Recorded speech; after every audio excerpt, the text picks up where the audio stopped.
Okay, so looks like we're going here. So let's get the link. Now, when I speak, does my name show up? Your name doesn't, no, just your profile picture. Okay.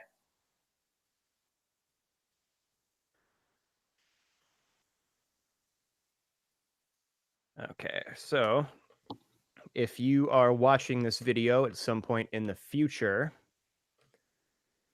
right now we had difficulties with our moderator not showing up. And so we are soft starting this bad boy. And so we're just kind of waiting for people to get in. We're posting this link around a bunch of different groups.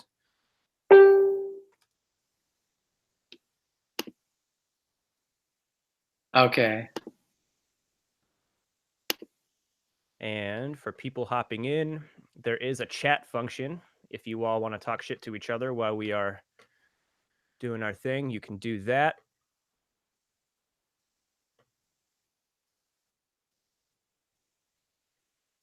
Wait, can we view the chat? I think somewhere on your screen, I think you can turn the chat on and off, I think. Okay, I'm not. Oh, I see. Okay.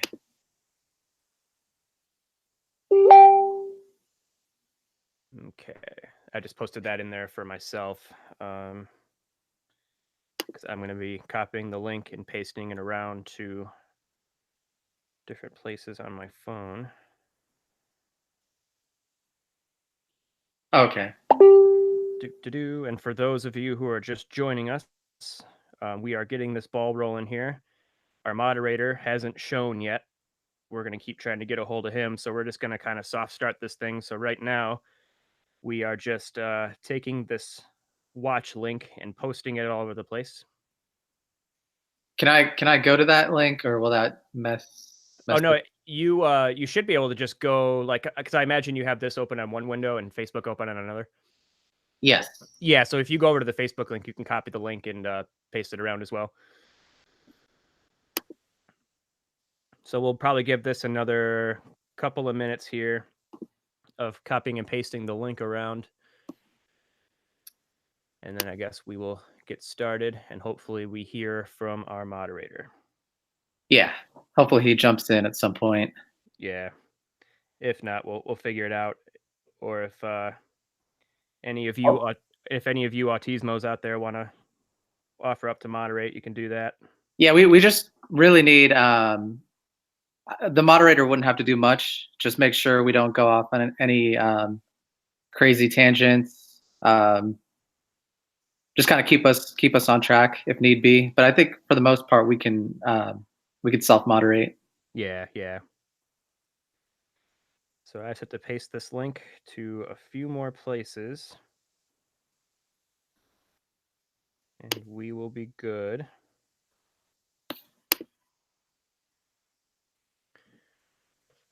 Okay. So All right. I'll just paste it on my my news feed.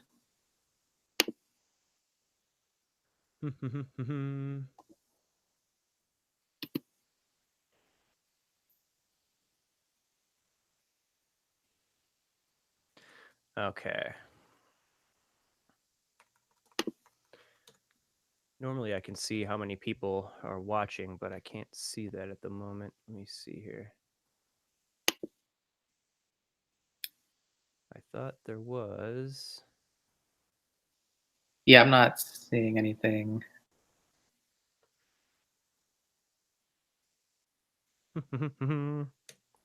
Sorry, guys, just a few more minutes. We got totally derailed.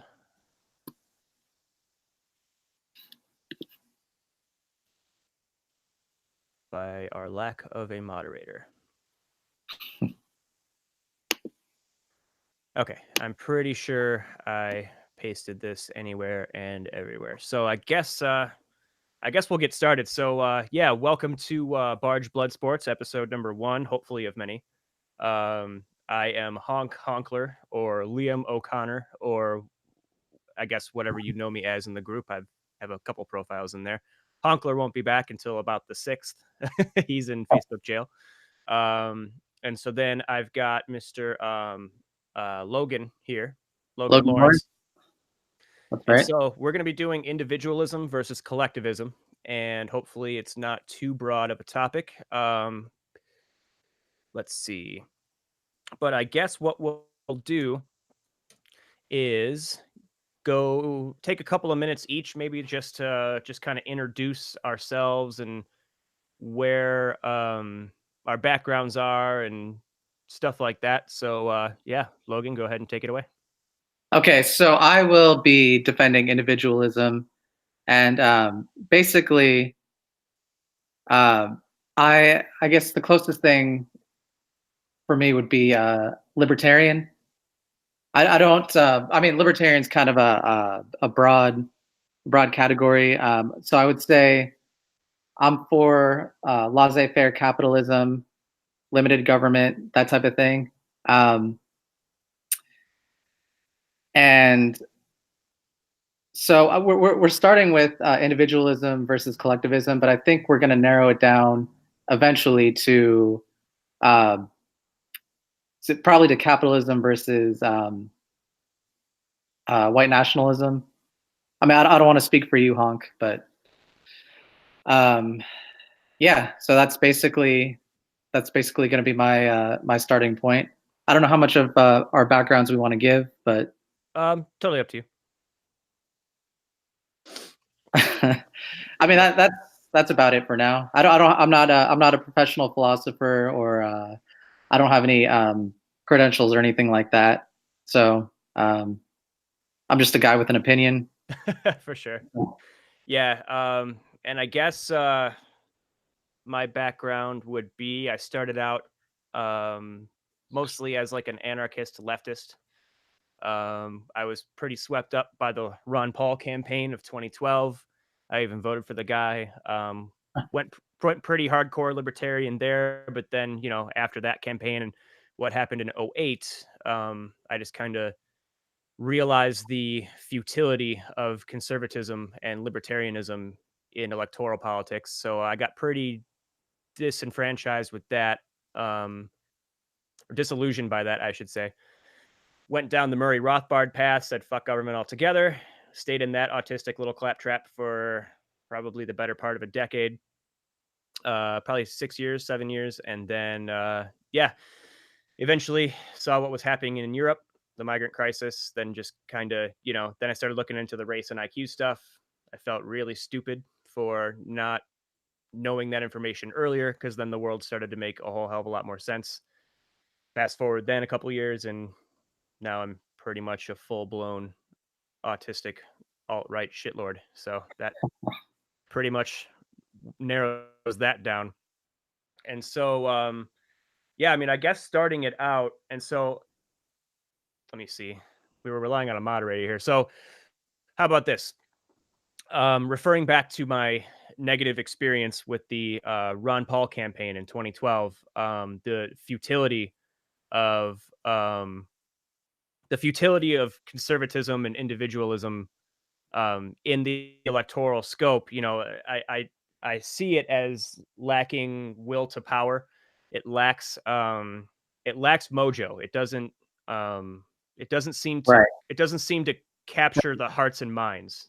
It doesn't. Yeah, it doesn't seem to resonate. And so yeah, and so that was kind of an early thing I figured early on. I thought that only really applied to, and if you have a counter argument, let me know and you can go ahead and dissect this. But I just wanted to ask you. Well, why don't we go ahead and define individualism, or say what you mean by individualism? so when I mean individualism, I mean considering the individual as like completely sovereign. Okay. Um Collectivism being defined as so, society should be able to expect certain things from you. And what those things are is obviously way up for debate because like we said before we even started the stream, individualism versus collectivism is actually a bit of a false dichotomy, false dichotomy. It's actually more of a slider scale. It's actually more of a Venn diagram. And how close or far apart you want to move those links together is really what the debate is. Because if I'm not mistaken, you're not total hardcore anarcho-capitalist, right? Like you believe that the state has a role. Right. Right. So right there, we agree collectivism is necessary to some degree because that's a collective entity.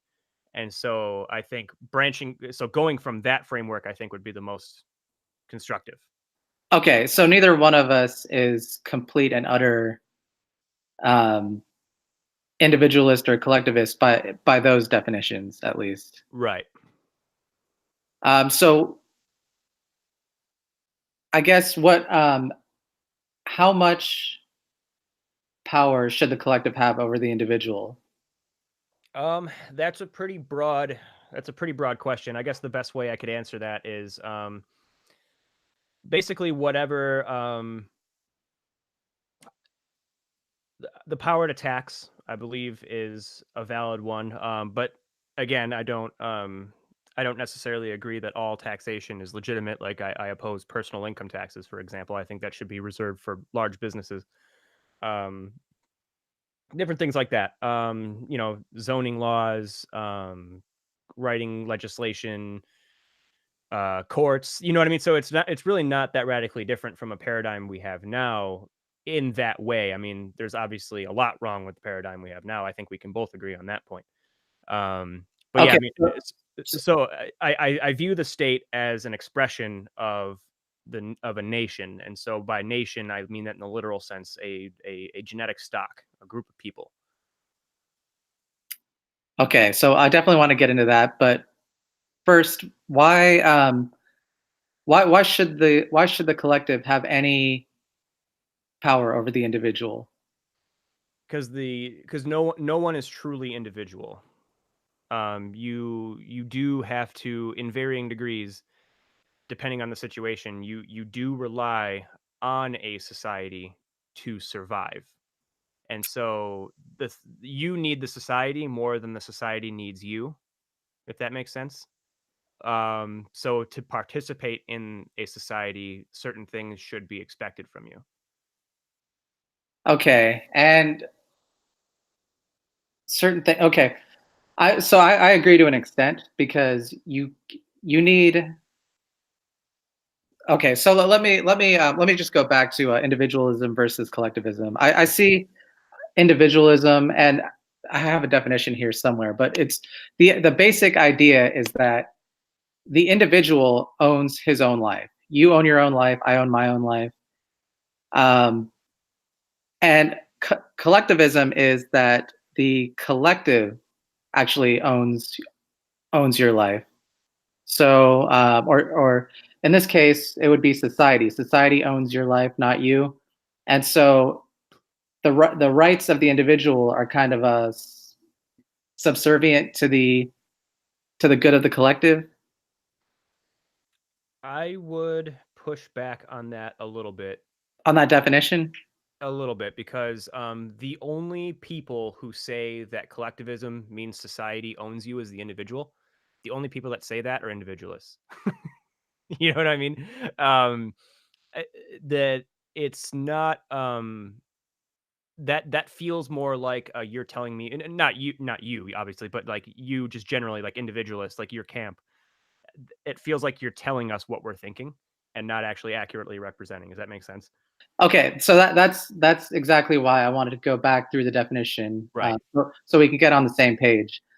So I'm not saying that the collective owns you outright, I guess, but I would see it as uh, okay. The way most progressives see it, as in, you have your rights, but every so often you have to sacrifice certain things for the good of society or the good of the group. And that's been the justification for the welfare state, for things like social security, for um, all the welfare programs, for Medicare, Medicaid. It's you have to pay. You're forced to pay into those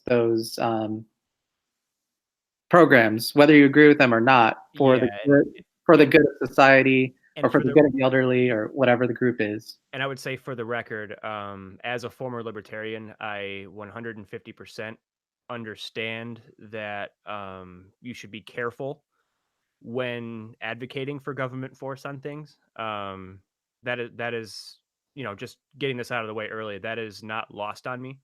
I know using the government to do certain things can have certain unintended consequences. I did learn that as a libertarian. I don't completely eschew that idea, but Right. that I believe should just give more weight to how necessary these functions of the state are, if that makes sense. Okay, can you elaborate on that? Yeah. So, I mean, one thing I said a lot as an ANCAP, for example, where like if you have tariffs, tariffs ultimately, quote unquote, they have the unintended consequence of being an indirect tax on the consumer. It raises prices. And minimum wage laws, they raise the price of labor without a corresponding demand and Right, right. or increase in demand, so it hurts workers, and some of Yeah, that's yeah. legit, some of that's bullshit. But you know what I'm trying to say. Like these Yeah, unintended consequences are not lost on me. So when I do say the state should do something, it's for at least know I you're know. thinking of those. Yeah, you're cognizant of Right, those things. exactly. Yeah. Okay, got it. And then I just wanted to ask you about I think you referenced it, um, that the collective should be based on, I guess, ethnicity or Um, as far as like in the general, in the widest sense possible, states have always and states in the not in the American definition of state, but in the in just how it's always been. Government probably started as an outgrowth of religion, organized religion. It has since become secularized and has kind of morphed in its function. But yeah, I mean, but yeah, governments should represent a nation. A nation is a genetic stock. Do I think every nation on Earth should do that? No, because I don't know what's best for every nation on Earth. What I do know, and this might be cutting the bullshit straight to the chase here, is European people of European descent don't have that anywhere, and they don't seem to be allowed to have that anywhere. So what I advocate is somewhere there be an ethno state for Europeans, okay. And why should there be an ethno state? because every predominantly white country on the face of the earth right now is being pushed by supranational entities, whether it's the UN, the EU, whatever it may be. They're being pushed into this multicultural um, paradigm, and none of them are allowed to. None of them are allowed to assert themselves as a people. And so yeah, it should be allowed to happen at least in one place in the world. Like for example, like no one goes to Africa, right, and says that you need to let more Asians into your country. That that kind of shit is only directed at white people Okay, no, I don't disagree with any of that, but I mean, why should there be what is the point of having societies based on race? I guess is what I'm getting at. Like why would it be good to have any ethno states, whether it's black, white, Asian? Um, why would race be the primary? Race doesn't necessarily have to be a primary. It could be ethnicity, it could be a few other things, but I mean, generally speaking, so government has always been an expression, a collective expression of an identity of a people. Um, so it's the default mode. Does that make sense? So it's always been like that, and it's something that you're not going to be able to rationalize your way out of. Okay, I don't think I agree with that. I mean, I agree that the government's it might be based on an identity, but the identity I don't see why the identity would have to be race rather than, say, Western values or Western culture. Well, humans are innately ethnocentric.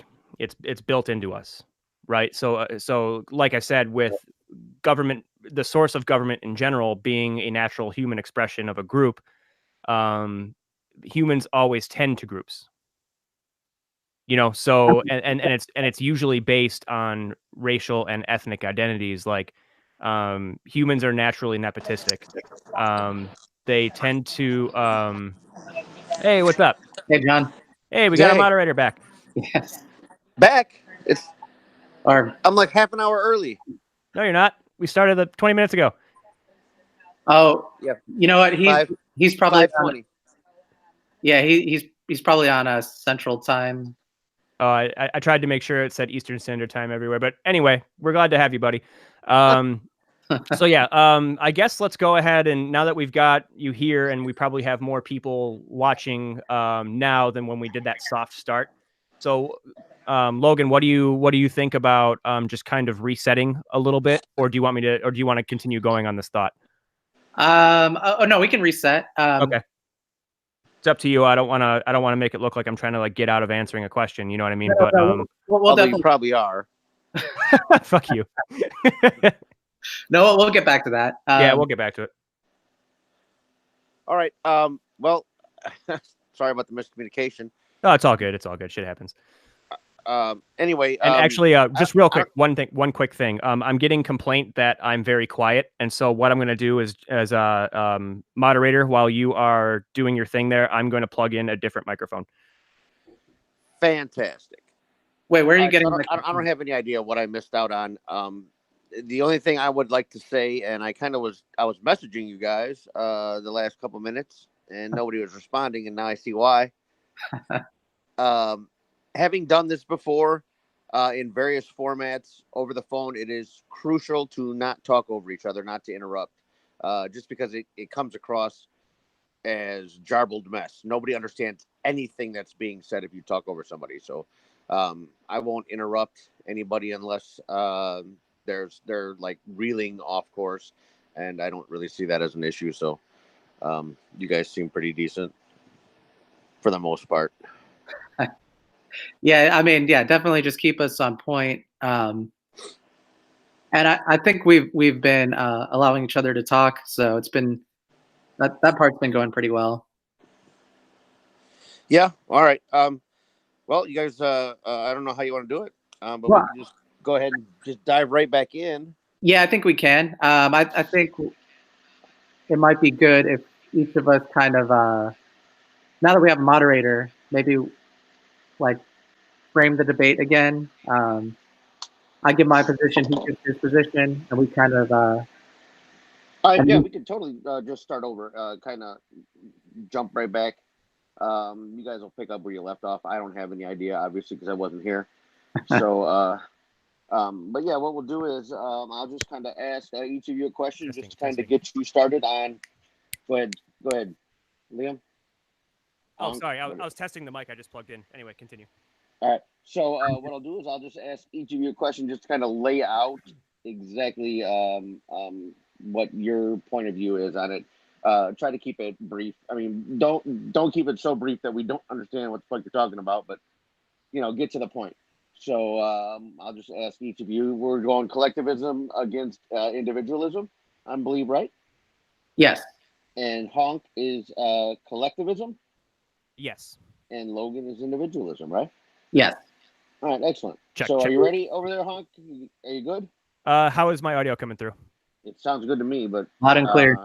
Right, I cool. wasn't the one complaining, but I would definitely check your messages and make sure that whoever said something can hear you better. Cool. All Will right. do. So what we'll do is I'm just going to ask a question. I'll start with Honk here. So why don't you take a couple minutes, explain collectivism and how you think society will benefit from it or is better for it. Yeah, sure. So collectivism is like we were talking about a few minutes ago, the sliding scale between individualism and collectivism. It's a false dichotomy, really. It's just a bunch of gray in between. As long as you agree there should be some kind of collective political entity in a society, then you're on some level a collectivist, even if it's a tiny bit. So the benefit of collectivism effectively is there being a government and a role that it plays in representing its its subjects, basically. Who those subjects are and what should be the definition of that is a whole different discussion, I think, that we'll get into later beyond the scope of this introduction. But yes, so yeah, collectivism is basically just if you're going to be part of society, you need society more than society needs you. And so if you're going to participate in society, there has to be some kind of expectation of you on some level. Understood. All right, Okay. let's go. Let's go with Logan then. Same question, just individualism. So, what exactly is individualism, and how is that benefit to a society? Okay. So basically, the way I see individualism is it's the idea that the individual owns his or her own life. So it doesn't belong. It doesn't belong to the group. It doesn't belong to the collective. It doesn't belong to the government, to the king, to any ruler. You own your own life, and you are the one who gets to decide how best to live your life. Now, it doesn't mean that. I mean, I think there is a place for government, and I don't necessarily see having a government as a form of collectivism, because you need a government or a state to enforce and protect individual rights. So I see that as a necessary part. Otherwise, I don't think individualism can thrive. So Okay. All right. yeah. So, I do have a couple questions to follow up with that, and then I'm kind of let you guys go.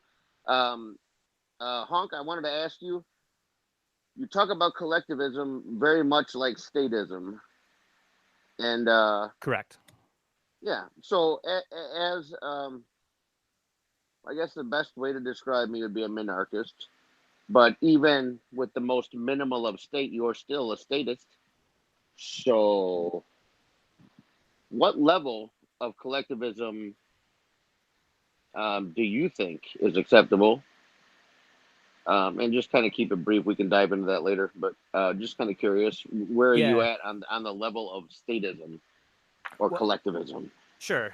And so, I mean, ultimately, when it comes down to it, every kind of like what we were talking about a little bit ago, a government is an expression of a people. The laws in a society are an expression of that group, and so every group is going to have a different threshold of what is best for them.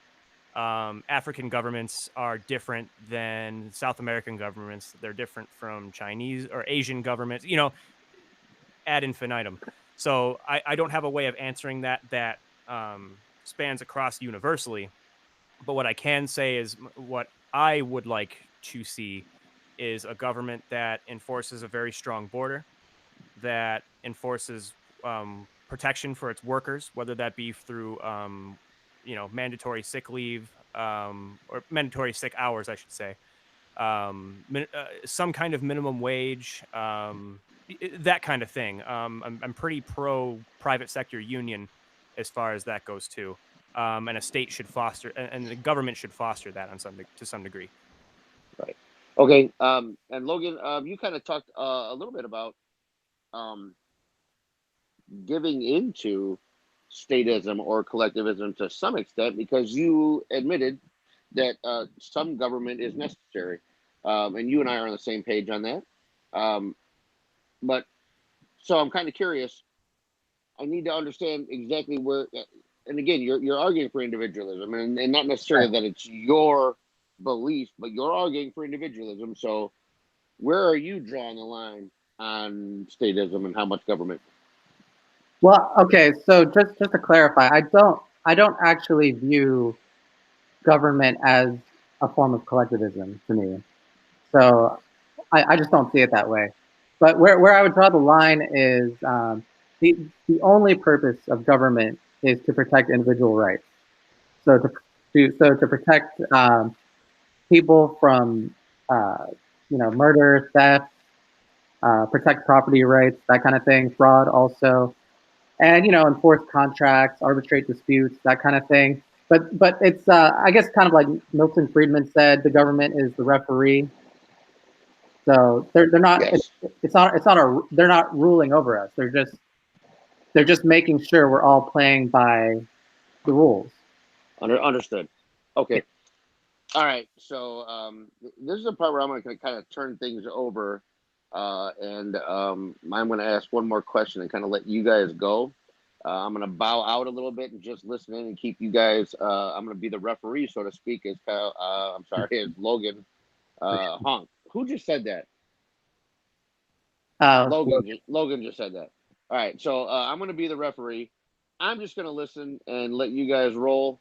But my question is, you said you don't view government as collectivism. I'm curious about that too. The two of you are kind of different on that, because collectivism is kind of statism, according to what Honk was saying, and then Logan, you kind of separated the two. And while I think that I understand what you're saying, I think it's kind of a pipe dream. I don't see that ever a feasible. I don't know. So explain to me, Logan, why collectivism is not a form of statism or a form of government in some way, or how it cannot be. Okay, so if you have a government that we are the way the founders envisioned it, it's not really a democracy. What we have isn't really supposed to be a democracy per se. It's what do you call it? Constitutional republic. And so the collective isn't really relevant in that case, because it can't. No, the collective can't vote to override your rights. The only thing we vote on is our elective representatives. Really, I mean, I guess certain bills and laws. I'm not really sure, but there's certain things that the collective has no say over, and that's a good thing, because most people are really, really stupid, in my opinion. And they'll vote. I would agree. Yeah. Yeah, I don't dispute that either. Most people are half the population's below average, right? Right, and you don't want 51% of the people voting on what the other 49% are going to do, because that's basically serfdom or slavery. Correct. So yeah, I'm with you on that, and you gave me a little chubby when you mentioned constitutional republic, because not too many people know that. Everybody likes to spout off the word democracy a lot, and Yeah. we are not a democratic nation. Okay, so you kind of see where I'm coming from. I view if we were a democracy, then I would view that as collectivism, because that's kind of like mob rule.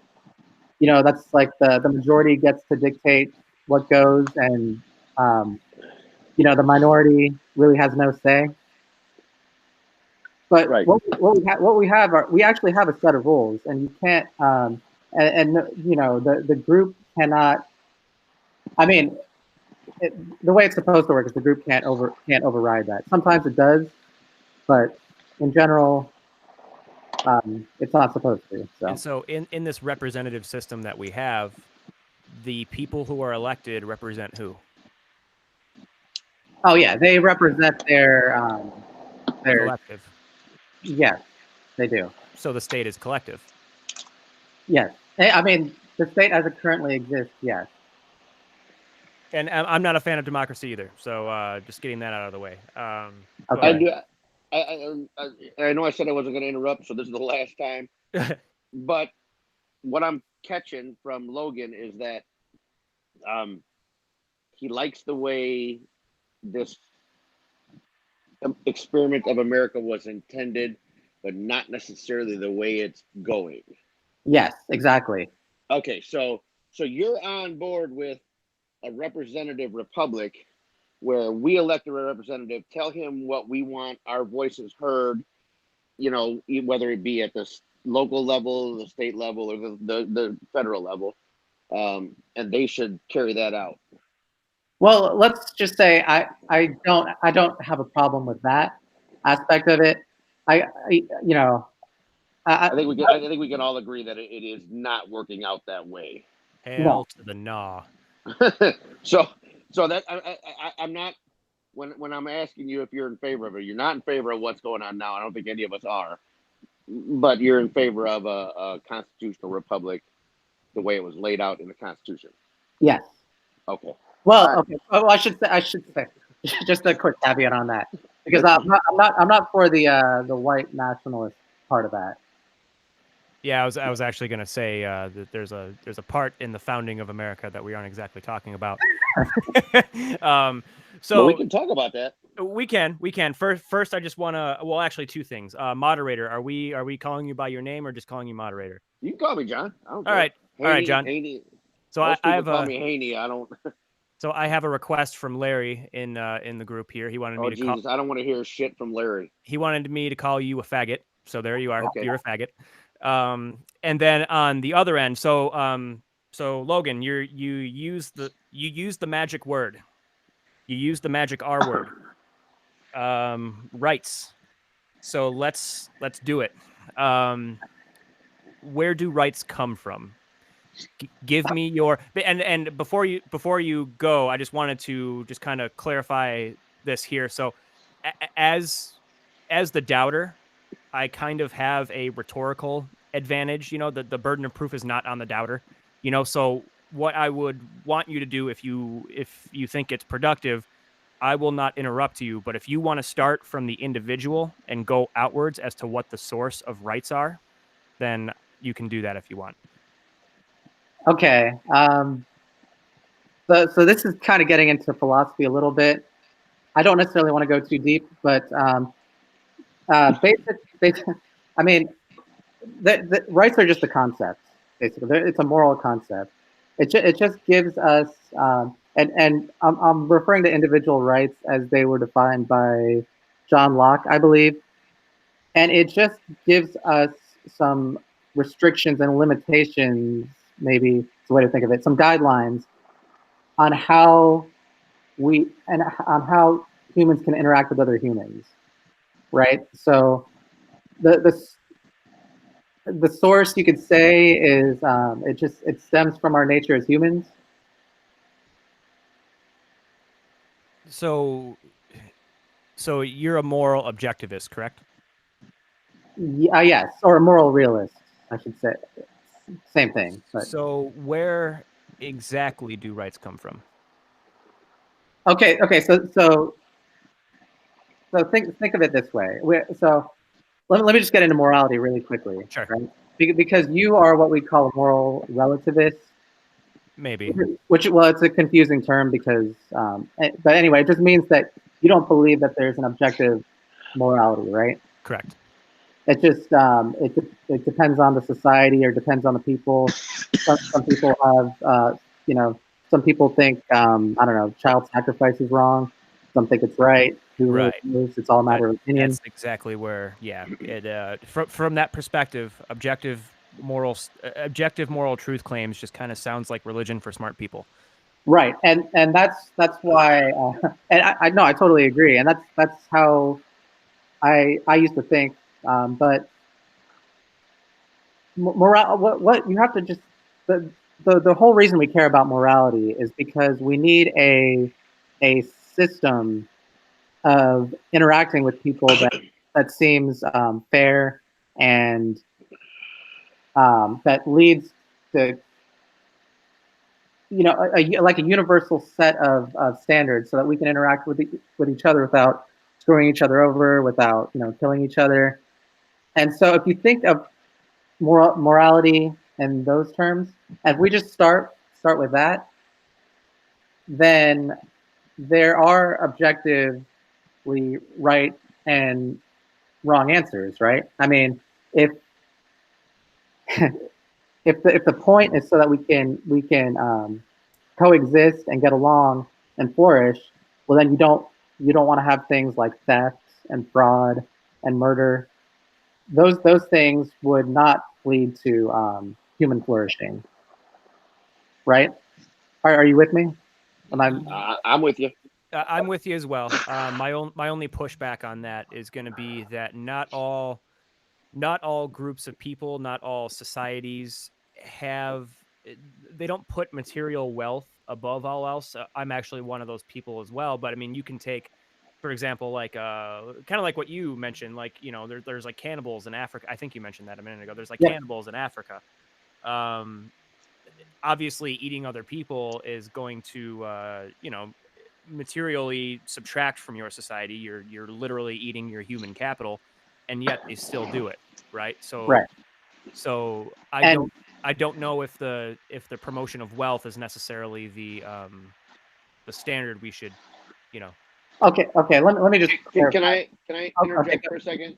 go ahead. Go ahead. Okay, so you talked about morality, and you kind of touched on with cannibals in Africa and stuff like that. I think rights and morals are subjective to society. I mean, societies are different. Like in some Middle Eastern countries, marrying a 9-year-old bride is completely acceptable, whereas over here it's completely frowned upon. So and I've seen it 1,000 times on Facebook when somebody posts something, where a guy marries his 9-year-old bride and whatnot, and people are all up in arms. I'm kind of like, we don't live there. We don't realize how common and normal that might be over there. So morals are subjective to society. But I think what Honk was trying to get to is where the rights come from, Right. and not so much. You're kind of like leaning a little more towards the moral aspect of it, and I think he's trying to get to more to where the rights come from. Yes, and I was getting to that. I just needed to Okay. I need to get objective morality out of the way. Okay. Just so I can make the point about rights. But as far as what you're saying, I would say those societies are wrong. They're objectively wrong. Marrying a 9-year-old is bad for human well-being. It's bad for human flourishing. Eating people, eating other humans is bad. Child sacrifice, slavery, all these things that are still practiced in other countries that are all horrible. Those societies are all worse off for it, and they're we don't have a way of measuring it. I mean, really, we don't have the tools to measure it. But if we did, I would say that they're objectively, um, suffering more and going through more misery, that kind of thing. And so one thing, because as you and Haney and most of the people in this group that we're in on Facebook know, is I spent a long time in the moral objectivist camp. So one argument that kind of rustled my jimmies a little bit when I was still in that mode, and it kind of began the unraveling that got me to, I guess, what you would call a moral relativist, is, and I say this because this argument was used against me because I used to make the exact same arguments you're making. So you're saying objective morality and objective rights and stuff like that, but really it makes more sense to apply the word universal to that and not objective. Well, because it's a universal morality in the West not to fuck children, right? But it's not an objective morality because people do it all over the world, right? So it's like it's calling it objective is like it sounds like a projection of your moral values onto the rest of the world. I got you. Okay, so let me just use a quick analogy because I think this will clarify it. Okay, so let's say eating vegetables is generally it's healthy, right? Sure. We consider it healthy, and let's say eating donuts is unhealthy, right? Sure. Okay, now let's say that there's a society somewhere else that thinks eating donuts is healthy and eating vegetables is unhealthy. Are they their opinion of what's healthy and what's unhealthy really has no bearing on whether it's actually healthy or not healthy. But the health and or lack thereof of something you eat is measurable. It's physical. It's tangible.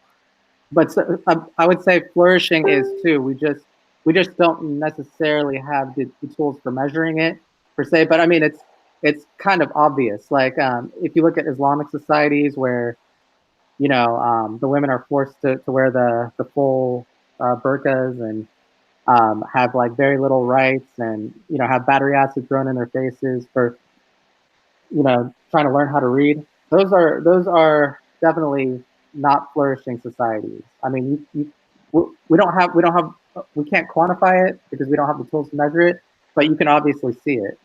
And so, question then: these Arabs you're talking about who live in these backwards societies that we are fundamentally incompatible with because of these different moral codes that we have. What? And this is independent of whether morality is objective or universal or relative or what. Just so, do you think that everyone on Earth has a right to go anywhere they want on Earth, and it's their right to do so? Their travel has no right to be impeded, so long as they're not stepping through private property. No, I don't. Okay, okay, because there's a surprising amount of libertarian types that will say what you're saying, and then also say that these Arabs they just called backwards that fuck kids and put their wives in burqas now have the right to open borders, come here, and they don't see a problem with that. No, no. Because that is one of the functions earlier that I mentioned. That is a collectivist function of the state to put a firewall of a border around it. Okay, yeah, we're totally gonna agree there. Yeah. No, wait. Can I ask you though? So why did you want to get to individual rights, or where they come from? Because it Yeah. is my least favorite conversation to have in the entire world. It's tedious, it's annoying, it's very semantic, it's very pedantic, and I just wanted to get it out of the way early, honestly. Okay. So let's put that aside for now. And I mean, I think we kind of got. We have a feel for where each other is at. Okay. Yeah, I think that's the ultimate point. And when where I think moral relativism, if we want to call it that, because I mean, like I said, I stopped once I left the moral objectivist camp. I just kind of stopped caring about what the label was for that. You know what I mean? So, I mean, if I'm a moral relativist, then whatever, I own it. And so, if we want to call it that, then what that necessarily leads to is the state, the state and society, generally speaking, should be left to be more ad hoc when it comes to solutions on things and not be overly tied down and constrained by these abstract objectivist principles or these abstract moral principles. I mean, I would agree. But can we agree that morality is about human flourishing? Would you not agree with that? You have to define flourishing. Well-being, happiness, um, psychological, and you know, physical. I mean, well-being is the best term I could use to capture all that. Yeah, I mean, and that's where I mean, I think we can find common ground in here to the extent to where, like, I do believe the state has a duty to tend over the happiness and flourishing of its people.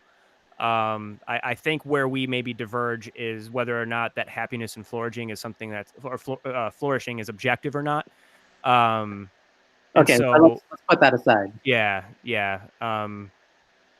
And so, yeah, I mean, I think we pretty much squared that away. Okay.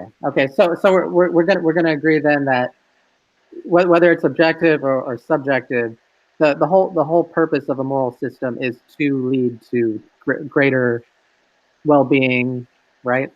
Away Right. from harm, away from suffering, and toward flourishing, well-being, thriving, whatever you want to call it. I gotcha.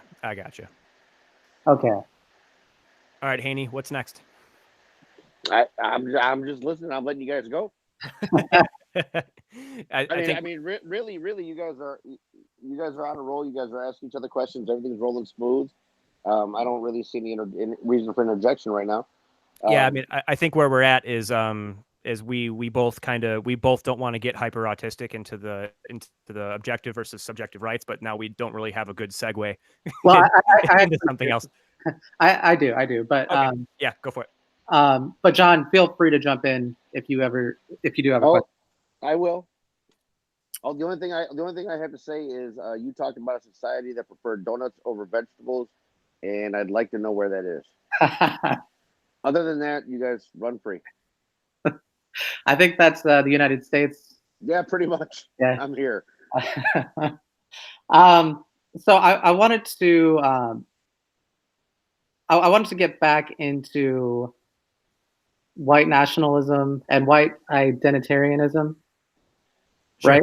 Okay, so because if we're both agreeing that the whole point really is, a society where people are thriving and flourishing. We're already halfway in agreement then. Yes, yeah.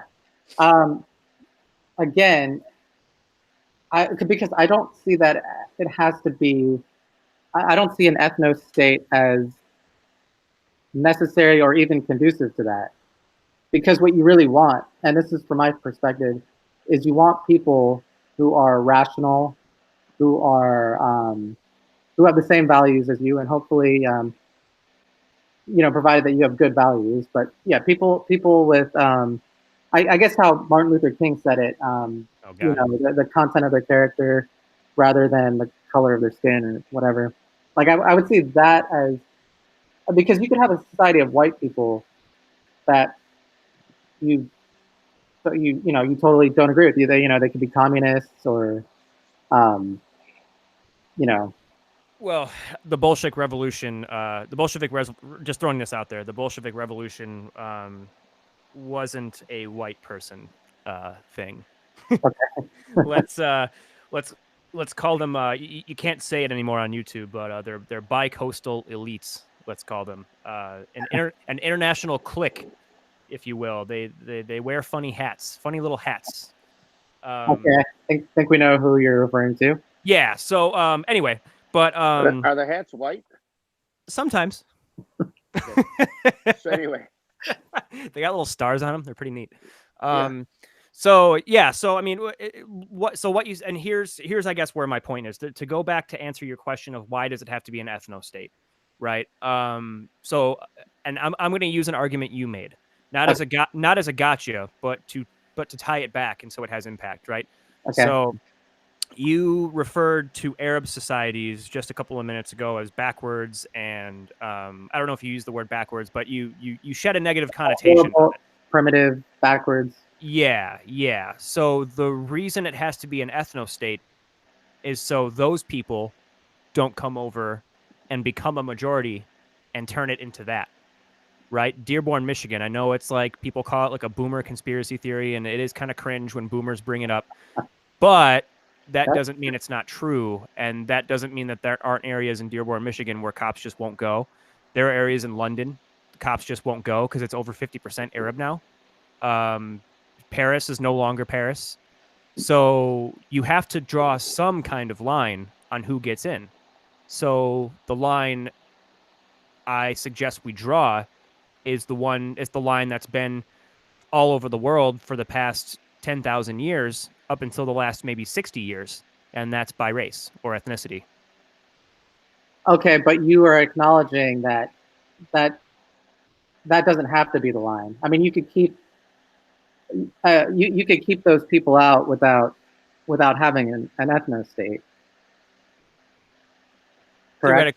Theoretically, you could, but what if you're so why be multicultural if you're gonna pick some groups and others to discriminate against?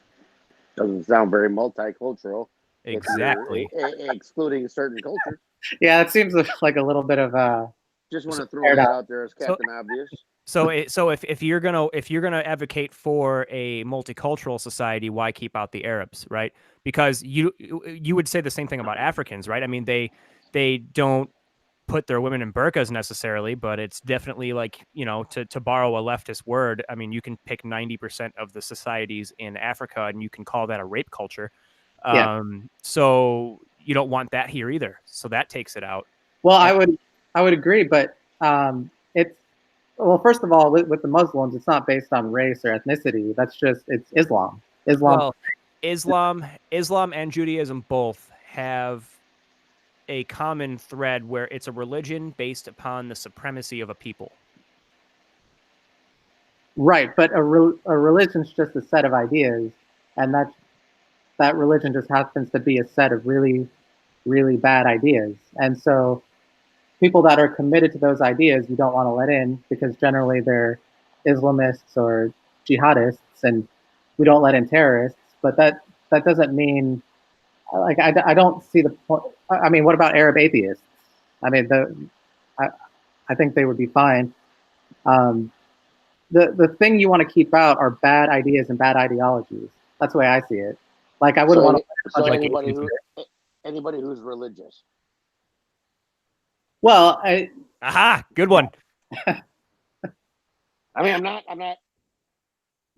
That was a good one. So just, and I'm not sure that Logan is aware of this, but I'm an agnostic atheist.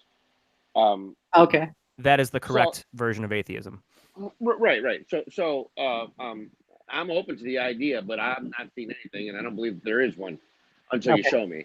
So, but what I do see as a person who lives in 2019 is most religions, and not all, and I'm not condemning anybody who believes or nothing like that, but most religions seem to be the root and cause of a lot of issues in every country, not just ours. There's countries at war in the Middle East right now, and their sole purpose is religion, their God, and what they believe. And you believe different, so we have to kill you.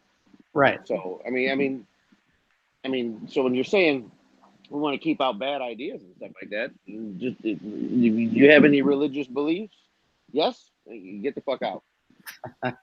Well, I mean, and I'll supplement. I'm not advocating for this. I'm just saying that's kind of what I'm hearing. Devil's advocate kind of. Yeah, but what and I'll supplement what I said earlier. So, okay, so your counter argument is that it's not Arabs, it's Islam. But aren't Arab Christians killing each other? Aren't Arab Hindus killing each other? Not anywhere. Doesn't the Arab world have the bloodiest borders in the entire world? But that's Islam. I mean, the Christians might be committing some violence there, but it's nowhere near the same level. And it's not just Muslims in the Middle East; it's Muslims pretty much everywhere engaging in, the same behavior. Well, Muslims from anywhere have migrated there over the past a Muslim that's not in the Middle East has arrived wherever they are in the past maybe 10 years. This is a very recent phenomenon. Now, there's white guys from the U.S. that go over and join ISIS. There are people from dozens of different countries that get radicalized, by reading the books. And white guys that get radicalized into shit. I mean, that's kind of, and I see that. I don't see that as an Islamic thing as well, because you have white atheists, you have white insert religion here in America that are flying off the handle right now, shooting up schools and stuff like that. I mean, I think white America has a cultural sickness, and we can maybe get into that a little bit, later. But no, I see that as a race and ethnicity problem. Whenever you have these huge global terrorist events like movies and media and video games, me as a millennial growing up, it was always like Russians. It was always like people. It was always white guys in tuxedos who were the terrorists. And now you actually look, and it's all Arabs. Well, I would just implore you to look at the numbers, because that really gives the story. It really does, but I don't know if it does in the way that you're implying. I mean, okay, there's no other ideology that's producing anywhere near the same level of violence and terrorism, and the violence and terrorism is totally in line with their scripture. I mean, they're all they're doing is quoting the Quran or the Prophet Muhammad. And I mean, let me just put it this way: if Islam is correct, if it's the word of God, then ISIS is totally right. Whatever they're doing is completely correct. Well, I would. Hold I on, would. hold on. Okay, so um, a friend of mine and I did a podcast for a while, and we had on a guy by the name of we'll just call him Ty. I don't want to bring him in too much into this. He is an advocate for Islam, and he's a former Marine, U.S. Marine. Um, so they call him the Muslim Marine. You can Google that; that's fine. He's he battled all of this. Like him and I had a discussion on a podcast, and I kept throwing things at him, and he explained to me that's not really in the Quran. Here's the problem with Well, some of the it's religion. hadiths, but go ahead. Here's the problem with Islam and the Quran is it opens itself up to prophets. Okay, so and prophet can come along and say I talk to, and if he gets enough followers, then he gets a sect, and then that becomes. So that whole 72 virgins thing, just so you know, that is not at all anywhere in the Quran anywhere. That's promised by imams trying to radicalize people. Right. It's from a prophet who came along later. So the Quran doesn't teach this stuff, but there are people who came along afterwards and bastardized it, and you know, and they've tainted it. You know what I mean? So and that is an inherent issue with the religion of Islam is they allow prophets. So I could actually come forth and say I'm a prophet of Islam. I speak to Allah, and Allah told me this, and if I get enough enough idiots to believe me and start following me, we create a sect, like a different, like, and we can become, and I can say, Allah told me that if we kill all infidels, we'll get 72 virgins. There's one very obvious reason though, Haney, that would not take off in the greater Islam world, and that is because of your genetic heritage. I'm not, but I'm just saying hypothetically. Right, I know. I'm just kind of bringing it back because where me and where me and Logan were kind of hovering around was the demographic versus culture versus religion kind of thing. But again, like Islam is an inherently Arab thing because there are no white people named Muhammad, right? But Muhammad's the prophet. There's an inherently genetic core to the belief system. Like, so I wanted to use another example too. So Christians in the Western world, the Bible's full of all kinds of violent shit.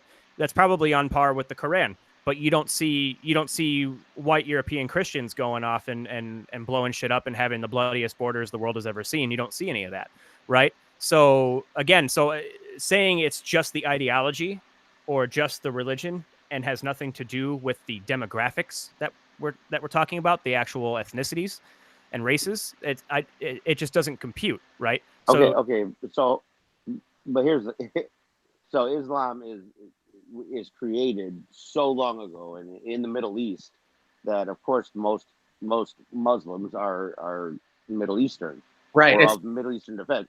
It's not. I wouldn't say the people have created the religion. The religion is just that's their people. That's where it was originated from. Exactly. There's white, there's black, there's Hispanic, there's all kinds of people who are of Islamic faith. Yeah, in Africa, it's pretty big too. So. Yeah. So I mean, it's not. I really think it is the religion. I don't think it's the people, and I think you're kind of focused on like Arabs or whatever. Sorry. This is just an example. So I mean, we're kind of getting caught up in it. But I just have to address what you said about Christianity really quickly. Sure. Because it's a totally different religion. And you're right, the Old Testament has like a lot of bad stuff in there, but then there's a New Testament, and then there's Jesus, and he's basically a pacifist, and the Old Testament, the New Testament kind of softens the Old Testament, and so Christians have a way to ignore all the horrible stuff from the Old Testament. That's not really the case with Islam. as you get further into the Quran, it gets more violent and more crazy. And they have and I'm not an expert or anything, but this is just from what I've researched. They have a doctrine of abrogation where the later more violent verses kind of supersede the earlier more peaceful verses, and that's why this one religion is just producing so much more violence.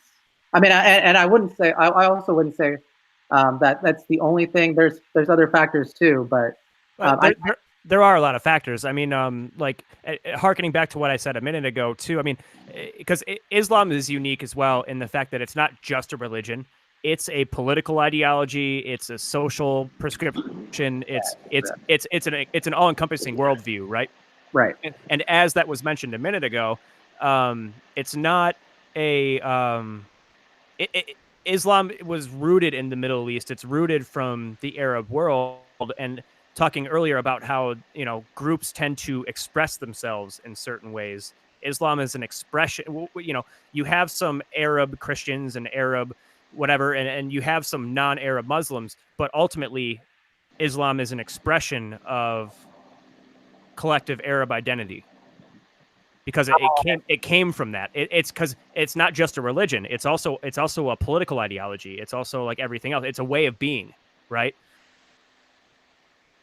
So Yeah. and so, harkening back to the original, so steering it back into the collectivism versus individualism thing. So I just the state should be an expression, just Islam does it, but then other groups, you know what I'm trying to say, like, so Yeah. yeah. But I think I just want to interrupt for a second. A few minutes ago, Honk, you had said that you don't see the Christian nations, bloody borders, blah blah blah. While I agree with that, today you don't see so much of that, but as history would kind of show us, Christians have been pretty violent. I mean, I mean, I'm not just there's still the Spanish Inquisition out there, but I mean, there's all kinds of shit that went on that Christians did. Totally. Prior to our lifetimes or even our grandparents' lifetimes, Christians were they were basically the Muslims of today. I hear that, and I don't disagree with you either. I think because and I think this is where Westernism has this is where I think Westerns, and I think we'll all agree on this point, generally speaking, but I think Western civilization has progressed to the level that it did is because it evolved, it ethically evolved and socially evolved faster than the rest of the world did. Yeah, it did. But okay, sorry, I didn't mean to cut you off. No, I mean I was pretty much done. Well, I was just going to say I don't see an ethnic component to that. I mean, okay, so you could argue that white people created Western culture and Western values, and I wouldn't disagree with that, but it's not based on the race, and it has no.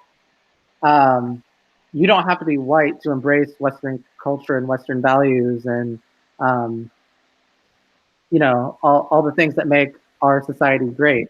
If we're talking in terms of individuals, yes, you're right. From individual to individual, you don't have to necessarily be a white person to be sold Western values and why they're superior. The problem comes is if you take 10,000 Somalians and put them in a city in Minnesota, the city in Minnesota becomes Somalia. It is no longer Western, right? Okay. Yeah. So again, groups express themselves and it's a weird thing to wrap your head around as an individualist. Trust me, I had the same problem, but there is such thing as a collective identity and a collective consciousness, and people do express through their culture, their history, things like that. Well, again, Somalia, I would just say just more bad. It's what I think it is ideologies. If you get people with bad ideas and bad ideologies, then you're just going to have bad societies. And again, there's plenty of white cultures that had shitty societies. I mean, Right. Well, past tense is the key there, right? So Western and white Western societies socially evolved faster than the rest of them. that, And even in the case of Arabs and Islam, they went backwards, right? right. Because weren't the Muslims the ones who invented algebra? Isn't algebra an Islamic word? Yeah, yeah.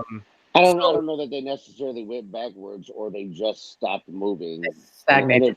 And it feels like they went backwards. I don't think they necessarily went backwards. I just don't think they evolved. okay, at the same that's pace. fair. That's fair. I'm not an expert on Islam. I could have even butchered a lot of history of Islam for the past little while. I'm just giving it to you like I see it. Like Right. I could be wrong on a few details of history, but what I'm saying is that if you take whether they're Arabs or not, if they're African Muslims, it doesn't really matter. It's the fact that they're not white. I mean, if you take a 10,000 of them and plop them in a white city, it's going to change the city.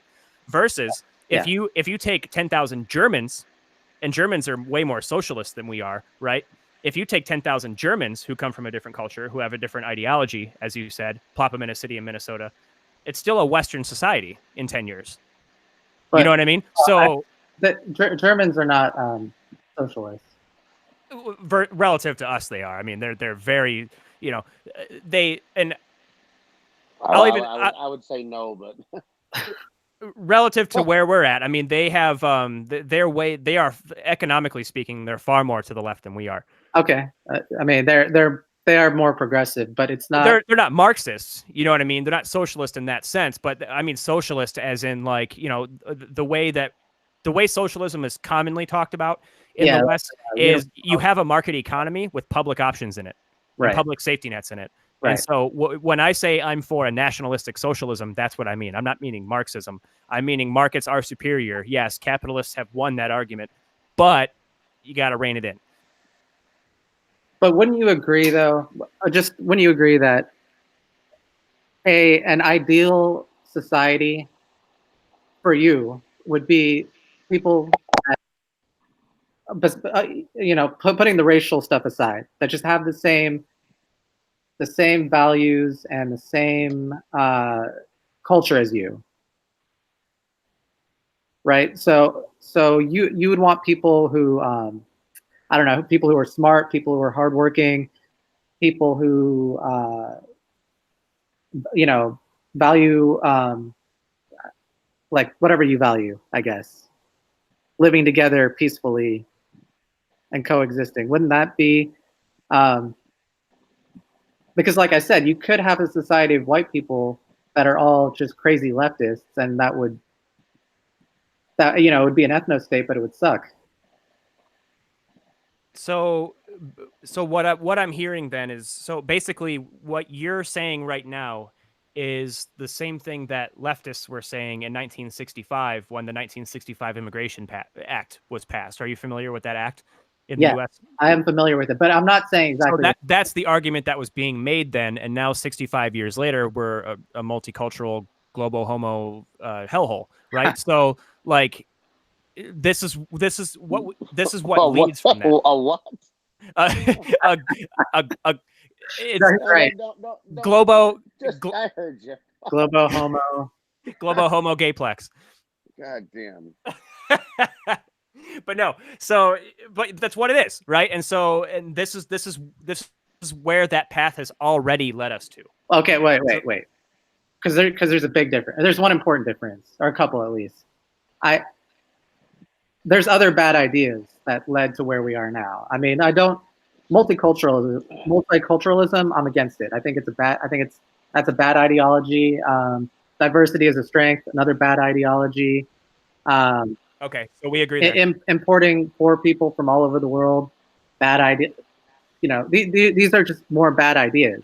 All I'm saying is that not to restrict people on the basis of race. If we had just stopped there, and but okay. If you want a reliable indicator on whether someone is going to be open and responsive to Western ideas, if you're only allowed to have one, just as a thought experiment, if you're only allowed to have one criteria, it's going to be race. That's going to be the most reliable way. right? Because you look at South America, it's very authoritarian, very autocratic. You have Africa, which is just total shit show. The Middle East isn't far off. The Asians behave a lot more like the South Americans and the Hispanics as far as how their politics play out. They're just a bit further left and more towards the Maoist way of doing things. And so if you only had one criteria to choose from, you would pick race. It's only logical. Oh, okay. As far as people that are going to embrace Western yeah, values. right. Okay, I don't. I would have to think. And so multiracialism necessarily becomes multiculturalism.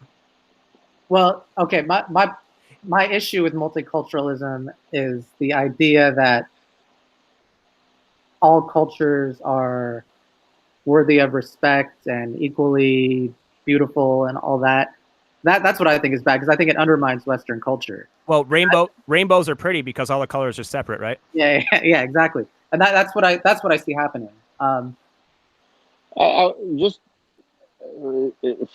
for a minute, we're talking about multiculturalism, and I think we're kind of all in agreement a little bit here that okay, so we're not trying to keep anybody down, and we're not trying to keep anybody out. We're not trying to. This is not fuck whitey or whatever. I don't. So we talked about the Civil Rights Act 1965 that made everybody on a level playing field. The Civil Rights Act was 1964. The 1965 Act is the Hart-Celler Act. That was the act that made U.S. immigration policy go from white European immigrants only to the whole world. Right. So, right. But here's the thing. So, I don't think there's a problem with opening the doors to some extent, but that's not what I'm talking about. I'm more interested in why the need to push everybody upon each other, like every culture is doing it. Every culture, like even like you talked about the gays. I mean, that's being forced upon people who aren't interested in having it forced upon them. And I think that's malicious, by the way, but that's a different conversation. Yeah, that's fine. I would agree. Feminism and the NAACP and everybody. I don't care what it is. Every single group, whether it's race, religion, I don't give a shit, is being forced upon somebody by somebody. It's all this like they're trying to force this melting pot. Right. And that's what I was referring to.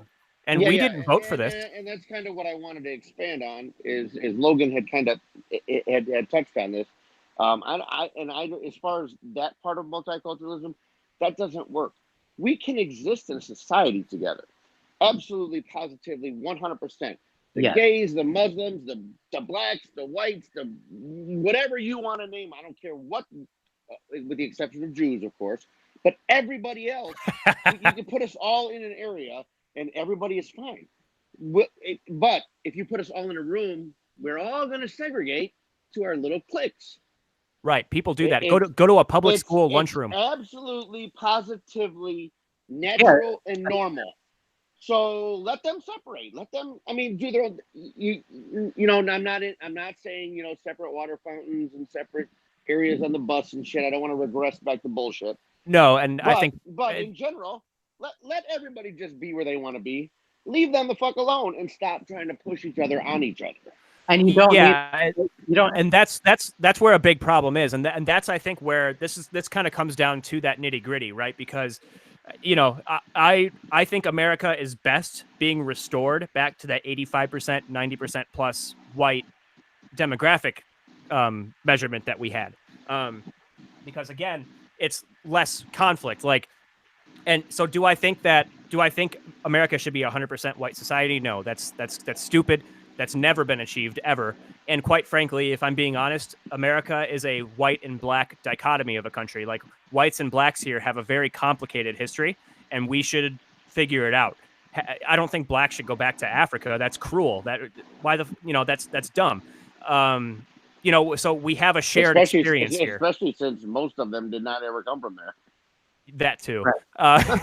But so getting that out of the way. So if you advocate for multiracialism, but not multiculturalism, Logan, I kind of have to ask them, because in your ideal society where it's multiracial, what through what kind of, especially if you're like a small government type, what kind of mechanism does that society have to express itself through in a collective manner? Because a society like, is it going to be based on capitalism and markets and buying stuff? Like, is that the soul of the country that you're looking to, you know what I mean? Yeah. Okay. Well. Okay. Here's how I see it, and maybe this will appeal to you, maybe not. But my ideal society would be a completely free society, complete and utter laissez-faire capitalism, no welfare state. The only thing the government does, so no public education, no no government involved in housing or banking or finance or any of that. Just complete separation of state from private business. Oh boy. Um, and being a former libertarian, you're probably familiar with these ideas, but Yeah. yeah. And so all the government does basically is catch criminals, enforce, stop, catch murderers and thieves and fraudsters, and national defense, obviously. Okay, I gotta raise my hand here. Oh, okay. What do they do about the companies that I don't know, provide unsafe work conditions or serve let's say it's a banana factory and they make bananas there. They sell tainted bananas. If Is that a function of government, Well, or if you, is that the people get to decide that those bananas are bad and we just won't buy them no more? well, if the company you work for wants you to work 16 hours a day, 7 days a week for food coupons that you then trade into the company to, have a bed to sleep in and food to eat, that's just the market, Haney. That's just the market. It's what the market wants. I'm definitely trying to get in Logan's ear on this one.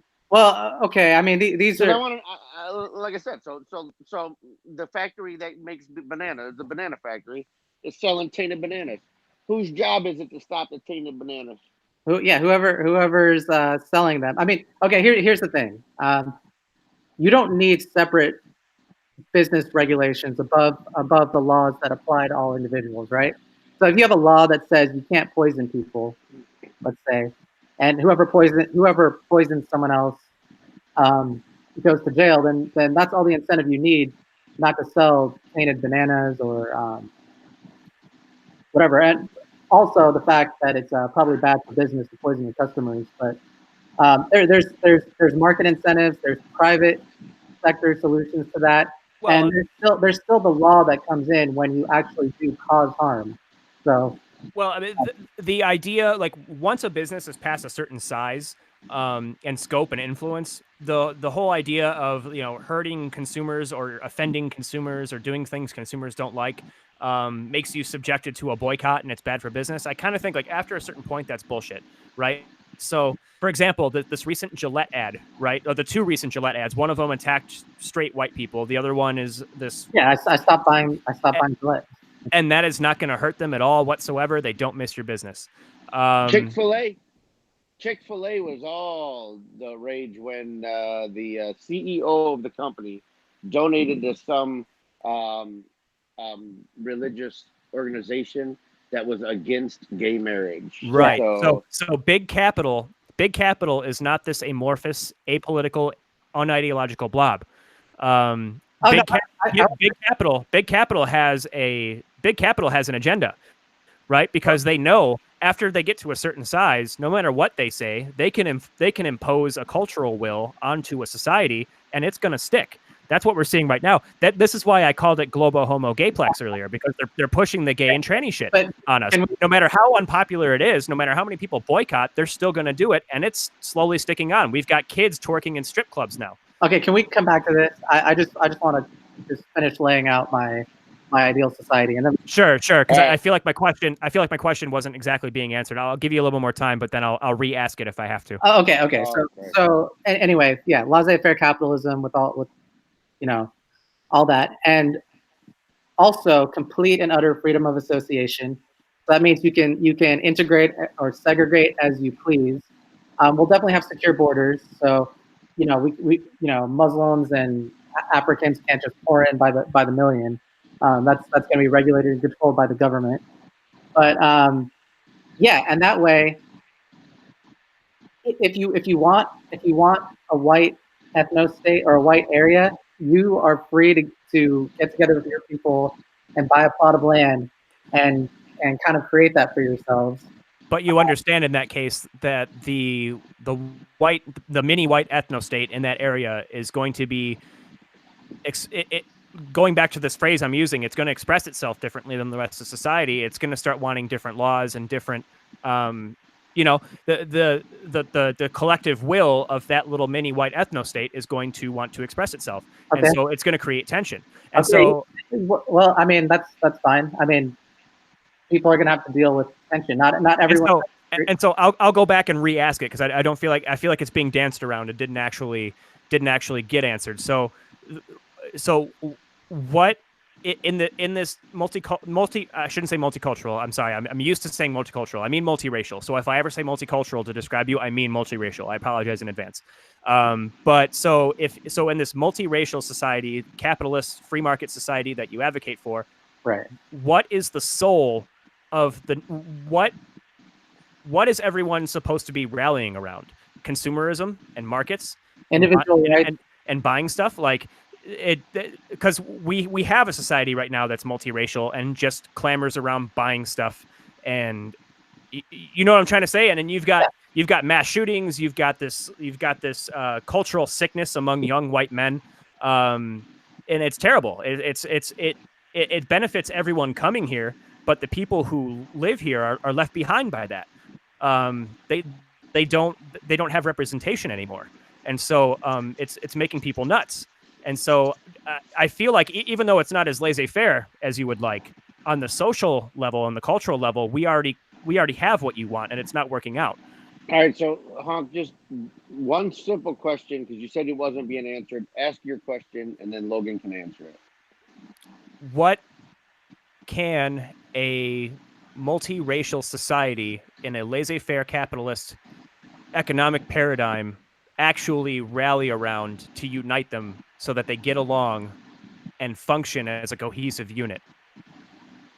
Okay, and just very quickly before I answer that, I'm not advocating necessarily Killing me. a multiracial society. I mean, I'm not saying that it has to be multiracial.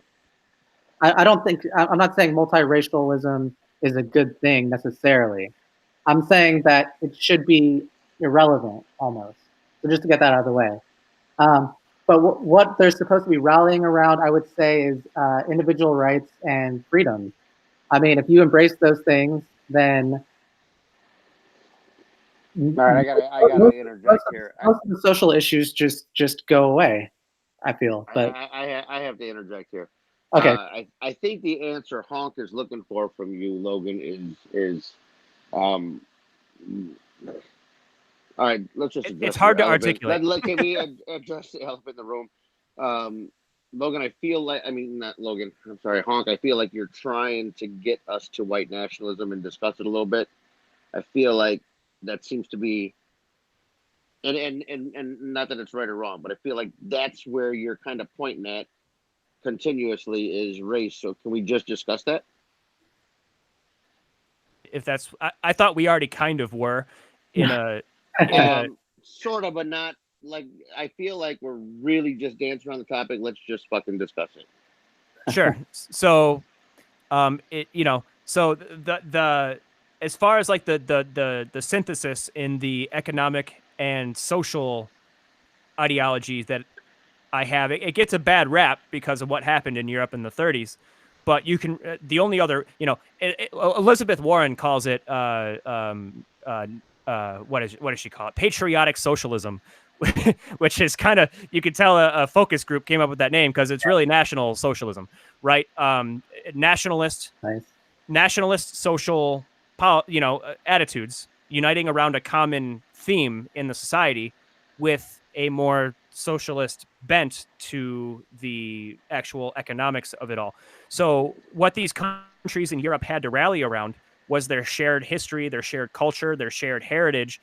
And what resulted were some of the only economies in Europe that were growing during that time.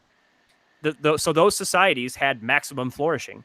Those societies had maximum well-being for the people. I mean, Okay. you have to remember, no matter what your opinion of Hitler is, he was elected democratically. Which societies were flourishing? Germany and Italy, until they started losing the war. Then obviously that changed. But of all the other countries in Europe, the war was very devastating for the entire continent, even for countries that weren't involved, because they kind of had to pick sides as far as trade goes. There was really no such thing as a truly neutral country, except for maybe a couple. Switzerland. Right. Switzerland. It was either Switzerland or Sweden. I forget which one, but Yeah, I forget too. yeah. I But think both of them actually.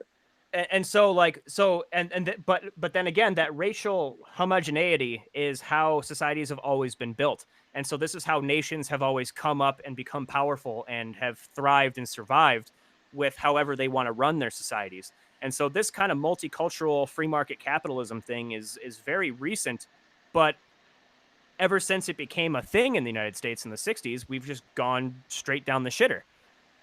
So because people don't have something in common to rally around. You got to have something in common, otherwise it's not a country. Okay, I see your point, right? So just to clarify, you're saying that without a shared ethnicity and kind of a Heritage, heritage, yeah, without a shared heritage, it's difficult for people to come together and rally around a common, I guess, ideology or ideal, maybe a common ideal. Right. And so it seems like the end result of what you're advocating for is everyone just rallying around consumerism and markets and capitalism. And that feels so, I know this isn't very academic, but that just feels so empty and cheap. Well, okay, so I would agree that consumerism is empty and cheap, and that's definitely a problem. But they could rally around an ideology. I mean, I don't know, like Western values. I mean, I don't see. You're okay. You're saying that's unrealistic. Is that what it is? Like just people with all these different racial backgrounds, and it's gonna fall up. It's gonna fall apart and balkanize. Okay. The most a joke that illustrates this point is if you ask someone what the most what the wealthiest Mexican country is in the world, or Hispanic country is in the world, the correct answer is California. You know what I mean? So like, that's funny. it's a funny joke, but where's the lie? Well, okay, it just seems to me like you're misreading the. Well, hold on a second. Okay, but let's say that California is the richest Hispanic country in the world. That kind of goes against what you were saying earlier, Honk, about when a certain group culture moves into, they bring it down to what they're used to. So if all the Mexicans came from Mexico and moved into California, then wouldn't California turn into shitty ass Mexico? Eventually, California is going to become that way, but it's only been a couple of decades. We can all agree California is on the ride down. It's past its peak, right? Yes, but that's not because of multiculturalism. That's because of statism. I would say has more to do with government than Mexicans. Well, I would agree with you. I would agree with you. In California, brother. I would agree with you that it's government insofar as that choosing not to enforce your border is a government policy. That is an intentional, conscious government deeper than that. activity. California is the most regulated, most highest tax. I mean, by far. Yeah, it's clearly. Hey, and they're only barely just ahead of Illinois. Yeah, Illinois is another one, but again, like you're seeing this like demographic diversity in common with all of these places that are these states that are slowly becoming third world countries. I don't know. I mean, what about a state like Alabama? What about it? Go ahead. I was going to say, well, I mean, it's just I don't know the economics of it, but it's definitely like the lowest in education, and I mean, it's not you know, it's not a paradise of well, Intelligence or well, or any. industry or I Yeah, education. wasn't going to bring up intelligence. Okay, I wasn't going to bring that up, but since it was brought up before I brought it up, I mean, implying that Alabama is this white ethno state, right? It also has another population group Oh, that it's not is white. absolutely not. And well, so, I wouldn't say it's a white ethno state, but it's not overrun with like it's not a state that you would think of that's overrun with That immigrants. state is largely black and white. Yeah, right. So when people, especially not saying you guys are doing that, but just as an aside, like when leftists point to southern states and say, look how dumb these conservative states are and how low their IQs are. It's like, well, if you factored out a certain population in the I would South, it shoot. actually IQ kind of goes up another 15, 20 points. See, there we go. We're trying to touch on that race shit again. A little bit. I mean, that's ultimately what me and But Logan's disagreement is. You know what I mean? So where the when we knew it even beforehand, when we were prepping for this show before we started Yeah, going live, we already knew it was going to go here. I mean, it has to go here because It has to. well, that I keep trying to get it there. Might as well go. Right. okay. So I think First, Logan or Go ahead. okay, Go ahead, okay, Logan. okay. Because I can agree with you on all the race realism stuff. I think it's pretty obvious that the races are different, different IQs, different dispositions, different in a lot of ways, right? And I also agree with you that people are naturally ethnocentric. I mean, that's pretty clear if you just look at the way people naturally self-segregate, as you were referring to earlier. But that that stuff, I think, it's it's worth overcoming.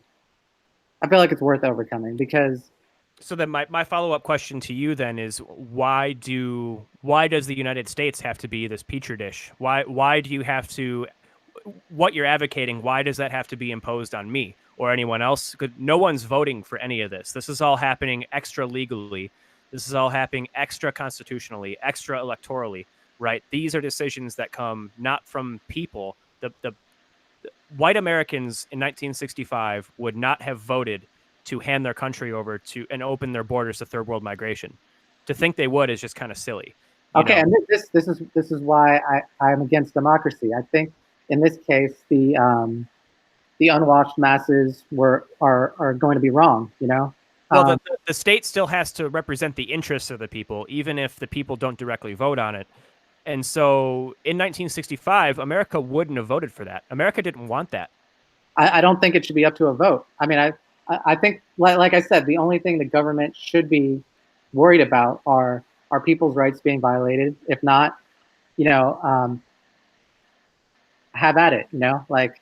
I'm trying not to screech when you say the word rights. But that's how I would justify it. Well, what would you rather him say? Because we know what he's talking about when he says rights. Well, we all have like an agreement on like, people shouldn't be allowed to fuck with other people. People shouldn't, Right. there has to be a legal system in place. So I'm skating over that. I was just making a joke. It really doesn't bother me that you say rights. I was just cracking a joke because it's a super autistic conversation. And, Well, it's just such a common thing. And you are super autistic. yeah, but and so I don't believe the will of the people as far as like what they specifically want is necessarily valid either. Right. Because we have this current like what would you even call it? There's a word for it. It's blank. I'm blanking on it right now. The separation of powers in government, where we have three branches of government. Is it it's not partisan. What the fuck's the word? Anyway, so we have a government that's got the powers separated, and all that's done, especially ever since we've opened the borders wide open to to all these different races and cultures of people coming in that are all they're all advocating for their own interests. All of a sudden now we've got this congressional gridlock where nothing is getting done. You have Congress completely opposed to the president. You have two sections of Congress completely opposed to each other, and they're only operating on party lines and aren't working together anymore. So, you know, obviously, we need to go, even if it's only temporary. We kind of should have to go. Unpopular opinion alert. We have to go towards a even less democratic direction to fix this problem. I really think we need someone strong arm to step in and just knock it down and get shit done. Start signing papers. We're going to deport illegals. We are going to, bang, bang, bang, bang, bang down the line. Like, I'm not saying Emperor Trump, but Emperor Trump. Oh yeah, the heads are going to explode. So real quick, I've been on for an hour and 20 minutes. Been my experience that people lose interest after an hour. So I don't know how many viewers you have or listeners you have, if you can even count that. Google Hangouts has last time I did this was about 6 months ago. That's kind of why I was taken surprise earlier when everything is like different. I don't see the viewer count. I used to be able to see it at the bottom left of my screen. I don't see it now. But we do. Okay. I can confirm at least 3 people are watching, but I know it's only 3 people. But those are who I can confirm. Right. So I would suggest we wrap this up, and if you feel like this is something we can do, we can come back again next Tuesday, same bat time, same bat channel, and do all this shit. Pick it up where we left off. People's attention span kind of wear out. Okay. We could either continue this again, or if other people now have grown the stones to come up against me, we can try to do that. Gary. Oh yeah. So if we want to, by the way, that was Gary. Gary. But we can put a pin on it. Do you want to maybe all 3 of us can maybe just take like 1 or 2, 3 minutes and just go over like what we took away from this conversation, like end it on a good note? I would like to add one thing. We scratched on it, and I want to talk about it for 1 second, because every time I talk about it, it really rustles Jimmy's and gets everybody upset. We talked about Germany. Into orbit. We talked about Germany and World War II and how they were like economically prosperous. Anyway, so, and you said Hitler was elected. Now, I'm not going to say Hitler was right in everything that he did, especially towards the end there when syphilis kind of rotted his brain and he went a little nuts. Yeah, I mean, I'm not going to defend everything he did either. No. But in the beginning, a lot of people glance over this, and it's a real conversation I would like to have someday, because I've studied the history in the topic. Hitler was a great leader in the beginning, and he was elected to be a great leader, and he actually truly loved his country. He loved Germany. Because what he did was he honed on what I was just talking about. He got his whole country to rally around something and stand for something and have a soul. And when he inherited, so to speak, Germany was in shit. Yeah. Germany was in bad shape. It's called Hitler's economic miracle. You can Google that when you're done. Yeah. And if you look, there are certain European countries today using his model of economics. So not everything the dude did was bad. I know it's an unpopular opinion to talk about. Hitler did some good things too. Because as soon as you say that, everybody's like, "Oh my fucking God, all the Jews," and yeah, right. And don't get me wrong. I think 6 million people going to a gas chamber is a terrible, terrible fucking thing. I don't even care 6 million. Who they are. Yeah. Huh? No, never mind. I was just saying. I wasn't sure about the 6 million number. Yeah, I have my doubts that it even went down like that, but that's a whole different discussion. I've heard anywhere from 4. I've heard up to 9, but 6 seems to be a pretty common general. I'm not looking for an argument on that. You can say it's less, you can say it's more. I don't care. Yeah. But anyway, that part of it. I mean, listen, I'm not trying to fucking take anything away from that. That was terrible. Yeah. But I mean. So, you mean to tell me if I cured cancer today, and then I killed a family and raped them all tomorrow, But does that mean the cure for cancer is just shit now? Fuck that. It's no good. Fuck that. We can't do that because that dude's a rapist killer. I mean, You got to give the devil his due. Yeah, exactly. So. Yeah, take the good with the bad. But I don't really have much to add. I think this was a pretty decent conversation. I would definitely like to continue it sometime. I just think we're getting long-winded, and I don't think everybody wants to hear it that long. We'll put that, a pin. We'll you guys, Logan, anything you want to add? No, I think we could start wrapping it up. I mean, we're just gonna say what we took away from this, right? Yeah. Yep. Okay. I mean, I think we agree on a lot. I didn't realize where you're coming from before with what are people going to rally around. So I think that is where we should pick up next time, because I think that's definitely a good conversation and one worth exploring on its own. So. Yeah, I was a little confused by that as well. It is something I would like to continue. Sure. And I guess what did you get from this? So, I mean, we agreed more than what I thought we would walking into, which is good. I will say that again, I come from a background of these kinds of this time 6 years ago, 7 years ago, I was making a lot of these same arguments. And so, for at least in that respect, my mind hasn't changed in the way of I still think individualism and moral objectivism is just like it's an intellectual claptrap. But as far as I am interested in picking up where we left off as far as the national rallying cry, I guess the rallying cry of a people. I am interested in picking that back up because it's, and I'm not saying you guys, because you guys are both relatively in lockstep as far as well, not lockstep, you know what I mean? You guys are in agreement as far as like minarchism and individualism and stuff like that. So, but I'll say that we're talking about things that go beyond just materialism, again, as a group expression, right? That's important for people. And if you're an individualist, you kind of have conditioned yourself away from that. But groups do have an expression, and groups do have an interest, and it is non-material. It goes beyond just I don't know. It's hard to explain. Maybe I'll find a better way to elaborate on it. You're right. I mean, it's definitely goes beyond materialism, and I think it's important.